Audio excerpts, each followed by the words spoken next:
बिस्मिल्लाहिर्रहमानिर्रहीम। अस्सलाम वालेकुम नाज़रीन, आप देख रहे हैं पुराम अंदर की बात फयाज राजा के साथ और आप देखते हैं मुझे मेरे यूट्यूब चैनल और फेसबुक पेज के ऊपर।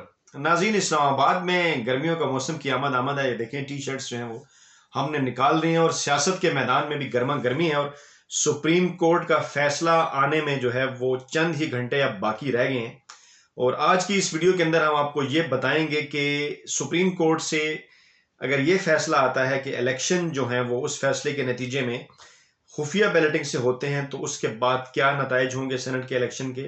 और ये भी आपको बताएंगे कि अगर सेनेट के इलेक्शन जो है वो ओपन बैलेट कराने के हवाले से फैसला आता है तो उसके क्या असरात होंगे और उस सूरत में पार्टी पोजीशन क्या होगी।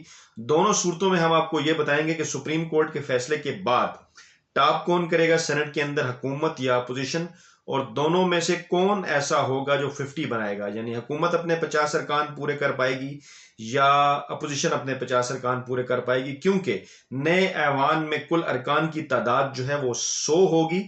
मौजूदा जो ऐवान था उसमें 104 थी और फाटा के 4 अरकान रिटायर होने के बाद दोबारा इलेक्शन नहीं हो रहे क्योंकि फाटा केपीके में जम हो चुका है।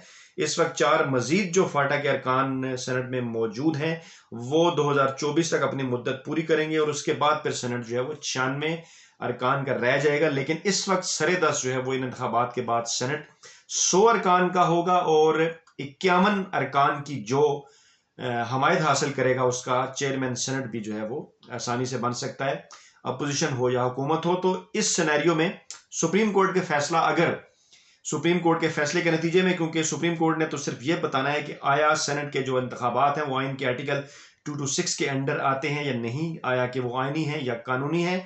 और उसके बाद अगर वो ये कहते हैं कि ये 226 के अंदर नहीं आते तो फिर जो है वो ये हुकूमत ये इलेक्शन ओपन बैलेटिंग के जरिए करा सकती है। ओपन बैलेटिंग के जरिए अगर अब ये कराती है तो सूरत हाल ये होगी कि पाकिस्तान तहरीक इंसाफ के पास इस वक्त 14 नशिस्तें हैं अमान में, 7 उनके अरकान जो है वो रिटायर हो रहे हैं।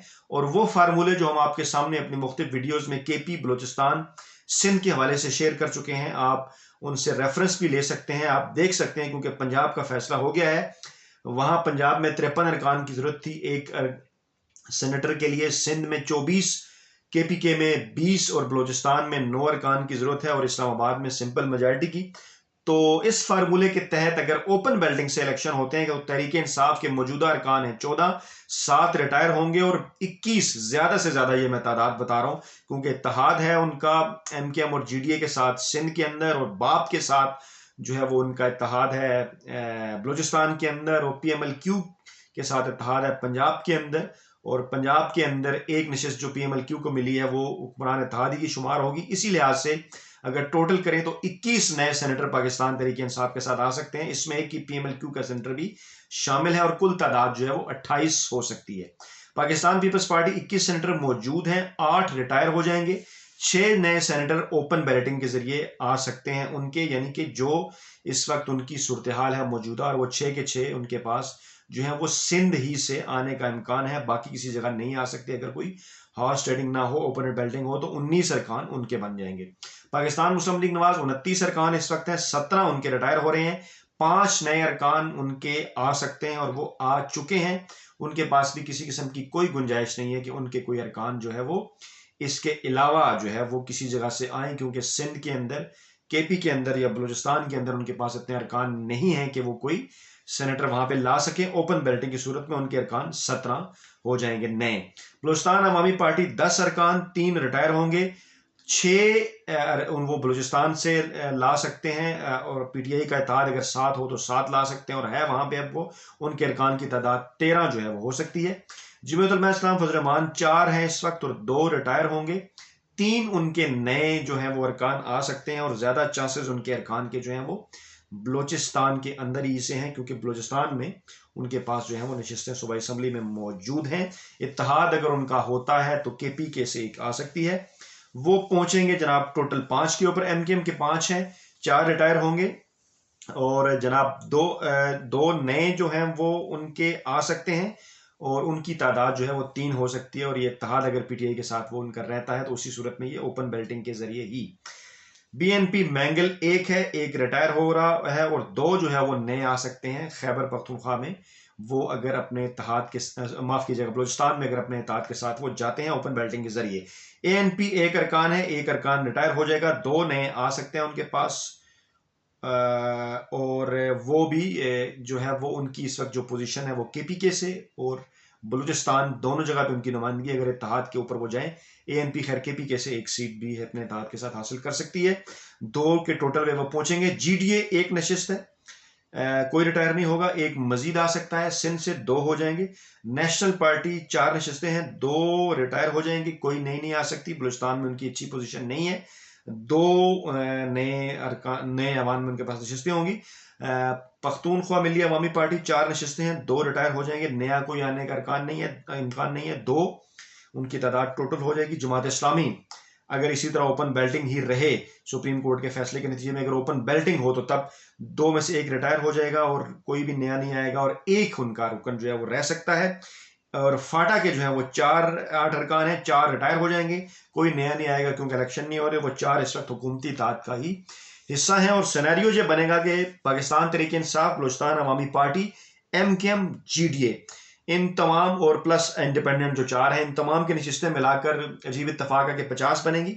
यानी कि 21 इनकी हो गई तहरीक इंसाफ की और 13 जो है वो बाप की हो गई। MKM की 2, GDA की भी नए अवाम MKM की 3 नए अवाम में, GDA की 2 और 4 आज़ाद। तो इस तरह से ये फिगर बनता है 50 का।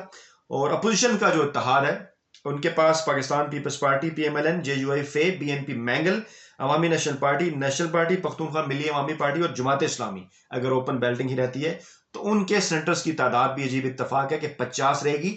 यानी कि 50 पे मुकाबला 50, यानी ओपन बेल्टिंग अगर होती है तो 50-50 का मुकाबला होगा और 50-50 सेंटर्स दोनों के आएंगे और दोनों हुकूमत और अपोजिशन सेनेट के इलेक्शन में 50 जो है वो बना पाएंगे।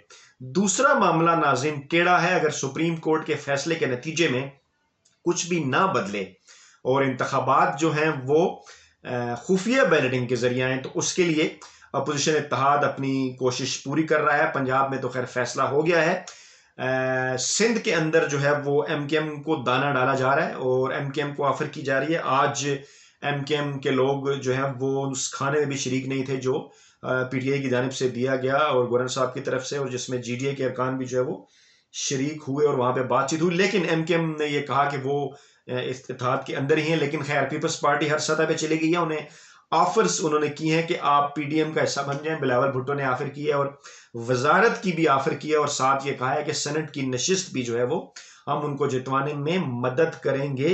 यानी पीपल्स पार्टी का ये कहना है कि वो अपनी एक नशिस्त उन्हें देने के लिए तैयार है। खैबर पख्तूनख्वा में भी इसी तरह से जो है वो मंडी लग चुकी है। वहां पर भी जो है वो जमात इस्लामी को ये ऑफर की गई है और उन्हें जमात इस्लामी को खवातीन की एक नशिस्त जो है वो ऑफर की गई है और उसके बदले में उन्हें यह कहा जा रहा है कि वो PDM का हिस्सा बने और वहां से मिलकर लड़े और KPP में एक सीट जो है वो तहरीक इंसाफ की कम की जाए। और इसी तरह जो इस्लामाबाद की नशिस्त है उसके ऊपर भी जो मिलकर जो PDM की जमातें हैं वो उनकी कोशिश है कि वो तहरीक इंसाफ को शिकस्त दें। इस हवाले से हम अलग-अलग वीडियोस जो है वो आपकी खिदमत में पेश कर चुके हैं। अक्सर दोस्त हमारे कमेंट्स में ये पूछ रहे हैं, उनके साथ मैं लिंक भी शेयर करता हूं। जहन में रखिए, आप वीडियोस के ऊपर जाएं तो आपको नजर आएगा कि हफीज सैफ और गिलानी साहब के इलेक्शन के हवाले से इस्लामाबाद के मैं वीडियो कर चुका हूं। पंजाब का फैसला हो गया, उसके साथ ही मैंने सिंध की सिचुएशन भी फार्मूले के तहत अलहदा बताई थी आपको 2 रोज कबल, और उससे पहले KPK और बलूचिस्तान के हवाले से भी जो है वो बात हो चुकी है। और हम सबसे पहले आपको ये भी बता चुके हैं जो आजकल लोग बात कर रहे हैं कि 550 करोड़ यानी 50 करोड़ फी नशिस्त के हिसाब से लोग बोरियां लेकर जो है वो बैठे हुए हैं और उसके ऊपर बात हो रही है।